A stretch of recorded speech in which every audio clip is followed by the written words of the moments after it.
ಎಲ್ಲರಿಗೂ ನಮಸ್ಕಾರ. ನಾನು ಮಮತಾಸ್ ಕಿಚನ್ನಿನ ಮಮತಾ ಮಾತಾಡ್ತಾ ಇರೋದು. ಈ ಶ್ರಾವಣ ಮಾಸ ಬಂತು ಅಂದರೆ ಸಾಕು, ನನಗಂತೂ ಶ್ರೀಶೈಲ ಮೊದಲು ನೆನಪಾಗುತ್ತೆ. ಹಾಗಾಗಿ ಶ್ರೀಶೈಲಕ್ಕೆ ಹೋಗ್ಬೇಕಂತ ತುಂಬ ಆಸೆ ನನಗೆ. ಅಲ್ಲಿ ಮೊದಲು ಶ್ರೀಶೈಲಕ್ಕೆ ಬಸ್ಸಲ್ಲಿ ಹೋದ್ವಿ ನಾವು ಇಲ್ಲಿಂದಾನೆ. ಬಸ್ಸಲ್ಲಿ ಹೋಗಿ ಅಲ್ಲಿ ನಮ್ಮ ಮನೆಯವರು ತಲೆ ಮಂಡಿ ಕೊಡ್ತಿದ್ರು, ಅದಕ್ಕೆ ಅಲ್ಲಿ ಕಲ್ಯಾಣ ಕಟ್ಟಕ್ಕೆ ಹೋಗಿ ಅಲ್ಲಿ ತಲೆಯದೆಲ್ಲ ಇದನ್ನು ಮಾಡ್ಕೊಂಡು ಬಂದು ಆಮೇಲೆ ಪಾತಾಳಗಂಗೆಗೆ ರೋಪ್ ವೇನಲ್ಲಿ ಹೋಗಿದ್ವಿ. ಅಲ್ಲಿ ಹೋಗಿ ನೋಡಿದ್ದು ಪಾತಾಳಗಂಗೆ ನದಿ ಇದು. ಅಲ್ಲಿ ಹೋಗಿ ಮತ್ತೆ ಸ್ನಾನ ಮಾಡಿಕೊಂಡು ವಾಪಸ್ ಬಂದು ನಾವು ಕುಂಕುಮಾರ್ಚನೆಗೆ ಮಾಡಿಸಿದ್ವಿ ಭ್ರಮರಾಂಬಿಕೆಗೆ.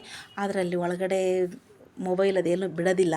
ನೀವು ಭ್ರಮರಾಂಬಿಕೆನೂ ಮತ್ತು ಶ್ರೀಶೈಲ ಮಲ್ಲಿಕಾರ್ಜುನನನ್ನು ದರ್ಶನ ಮಾಡ್ಸೋಕ್ಕಾಗಲ್ಲ ನಮಗೆ. ಹಾಗಾಗಿ ಹೊರಗಡೆ ಏನೇನು ನೋಡ್ಕೊಂಡಿದ್ದೀನೋ ಅದನ್ನೆಲ್ಲ ಮಾಡಿಸಿದ್ದೀನಿ.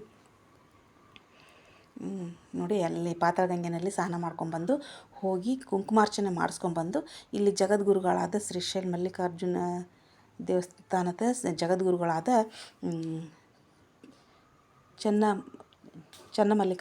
ಚನ್ನ ಬಸವರಾಜ್ ಅಂತ ಇವ್ರ ಹೆಸರು.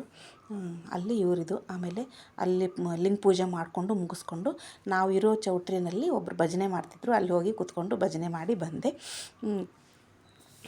ನನಗಲ್ಲಿ ಶ್ರೀಶೈಲದಲ್ಲಿ ಒಂದು 3-4 ದಿನ ಅಂತೂ ಇರಲಿ, ಒಂದು ವಾರ ಇದ್ರೂ ನಾನೇನು ಅಲ್ಲೇ ಇದ್ದುಬಿಡ್ತೀನಿ. ಆದರೆ ಏನು ಮಾಡೋದು, ಮತ್ತು ಇರೋಕ್ಕಾಗಲ್ವಲ್ಲ.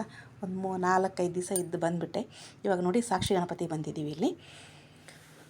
ಅಲ್ಲಿ ಫೋಟೋ ವಿಡಿಯೋ ಏನು ಮಾಡೋಕ್ಕೆ ಬಿಡಲಿಲ್ಲ ಹತ್ತಿರದಲ್ಲಿ ಹೋಗಿ. ಹಾಗಾಗಿ ಸಾಕ್ಷಿ ಗಣಪತಿಯಿಂದ ದೂರದಿಂದನೇ ತೋರಿಸಿದ್ದೀನಿ ಎಷ್ಟಾಗುತ್ತೋ ಅಷ್ಟು. ಅಲ್ಲಿಂದ ಬಂದ್ವಿ. ಇಲ್ಲೊಂದೇನೋ ಉತ್ತರ ಕರ್ನಾಟಕದವ್ರು ಒಂದೇನೋ ಪ್ರೋಗ್ರಾಮ್ ಮಾಡ್ತಾಯಿದ್ರು. ಇವ್ರು ನೋಡಿ ಧ್ವನಿ ಎಷ್ಟು ಚೆನ್ನಾಗಿದೆ.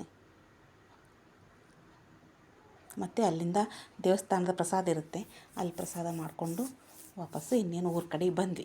ಇಷ್ಟು ಸಾಧ್ಯ ಅದಕ್ಕೆ ಅಷ್ಟು ಮಾಡಿಸಿದ್ದೀನಿ ನಾನು ದರ್ಶನನ. ಕೊಟ್ಟೂರಲ್ಲಿ ಮತ್ತು ಮಲ್ಲಿಕಾರ್ಜುನ ಅಭಿಷೇಕ ಇದೆ, ಕೊಟ್ರಯ್ಯನ ಅಭಿಷೇಕ ಇದೆ. ಎಲ್ಲರೂ ನನ್ನ ಸಬ್ಸ್ಕ್ರೈಬರ್ಸ್ ಎಲ್ಲರಿಗೂ ನಾನು ಕೊಟ್ಟೂರಿಗೆ ಆಹ್ವಾನ ಮಾಡ್ತಾಯಿದ್ದೀನಿ. ಎಲ್ಲರೂ ಬರ್ತೀರಾ ಅಂದ್ಕೊಂಡಿದ್ದೀನಿ. ನೋಡಿದ್ದಕ್ಕೆ ಧನ್ಯವಾದಗಳು. Thank you.